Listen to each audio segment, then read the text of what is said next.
Semangat pagi anak-anak sekalian. Selamat bertemu kembali pada pembelajaran daring. Kali ini kita coba untuk membahas materi momen gaya. Momen gaya atau yang lebih dikenal dengan torsi merupakan subbab dari dinamika rotasi. Momen gaya sendiri didefinisikan sebagai hasil kali gaya dengan lengan gaya. Hasil kali gaya dengan lengan gaya. Nah, momen gaya itu termasuk dalam besaran vektor.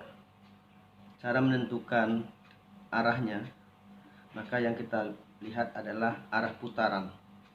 Arah putaran searah jarum jam atau berlawanan dengan arah jarum jam. Untuk arah yang searah dengan jarum jam, maka besarnya kita nyatakan sebagai negatif.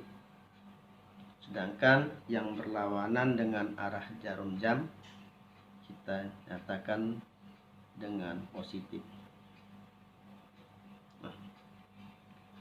Jadi kalau searah jarum jam seperti putaran ini, misalnya kalau kita lihat ini searah jarum jam, maka kita katakan sebagai negatif. Sedangkan yang berlawanan dengan arah jarum jam ini kita nyatakan sebagai positif. Nah, dari definisi di atas, torsi dinyatakan sebagai hasil kali gaya dengan gaya. Hasil kali gaya dengan lengan gaya. Nah, tuh di sini torsi bersatuan Newton meter. Sedangkan F gaya bersatuan Newton, dan D adalah lengan gaya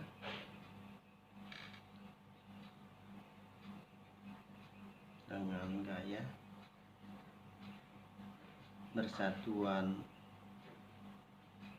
meter. Nah, mana itu lengan gaya? Lengan gaya itu adalah jarak poros dengan gaya. Misalkan ada suatu batang, kemudian terdapat gaya di sini tegak lurus dengan batang. Batang akan diputar dengan poros ini poros. Maka jarak gaya dengan poros ini kita nyatakan sebagai D. Nah,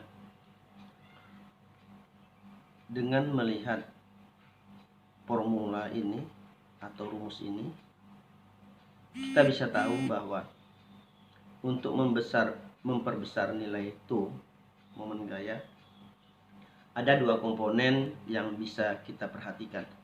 Pertama, F.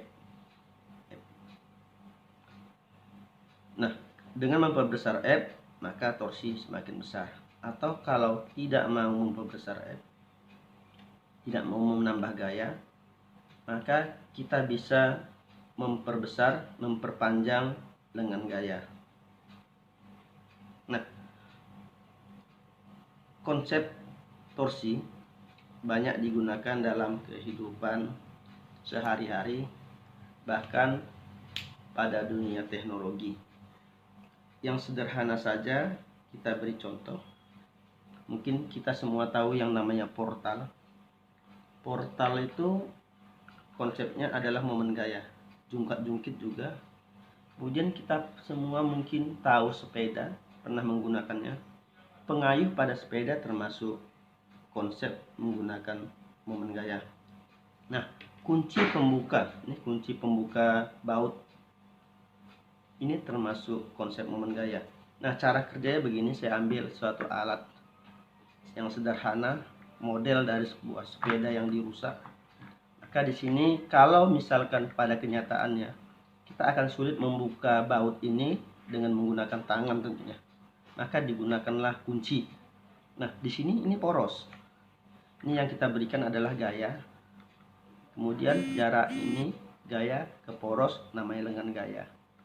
Nah, dengan semakin panjangnya lengan gaya, maka torsi yang dihasilkan makin besar. Atau dengan kata lain, memperpanjang lengan gaya akan lebih memudahkan membukanya. Kenapa? Kita tak perlu menggunakan gaya yang besar. Nah, ini barangkali contoh dari aplikasi momen gaya. Nah, sekarang kita akan coba melihat bagaimana cara menyelesaikan soal-soal momen gaya yang sederhana pada batang. Sini saya buat contoh soal. Misalkan ada sebuah batang AE dengan panjang 6 meter. Pada batang terdapat beberapa gaya, ada F1, 2, F3, F4 dengan arah, kita lihat di sini, saling tidak lurus batang. Nah, jika AC, CD, dan DI sama, berarti kalau ini 6, kita bisa ambil kesimpulan ini 2, ini 2, ini 2 dalam satuan meter. Kemudian dan AB sama dengan BC, berarti kita ambil kesimpulan ini 1, ini 1 dalam satuan meter. Nah, pertanyaannya, kalau batang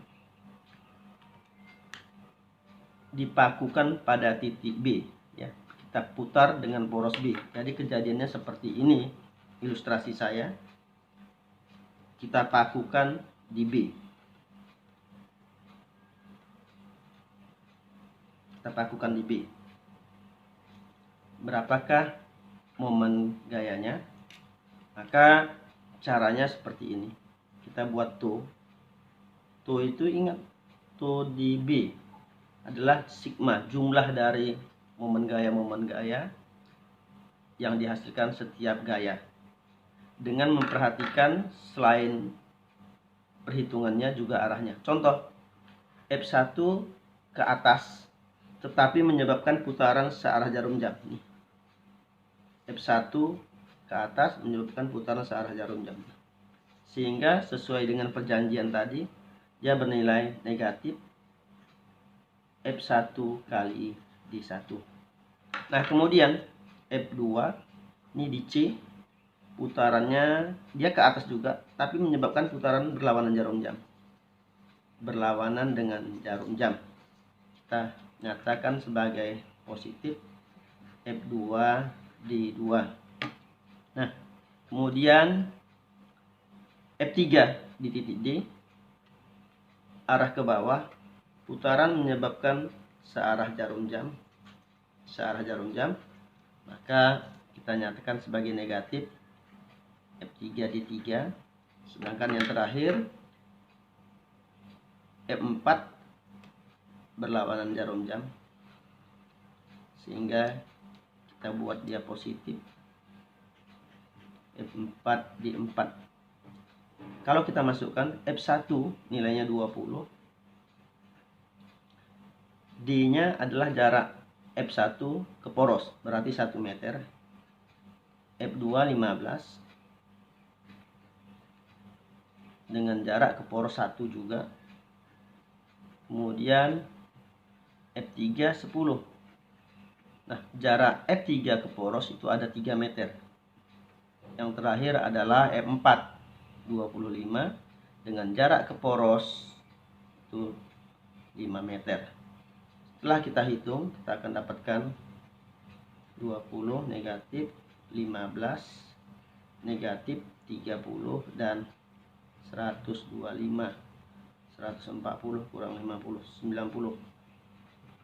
Nah, inilah hasil perhitungan. Begini cara mencarinya. Nah, sekarang kalau kita lihat di sini, semua gaya saling tegak lurus pada batang.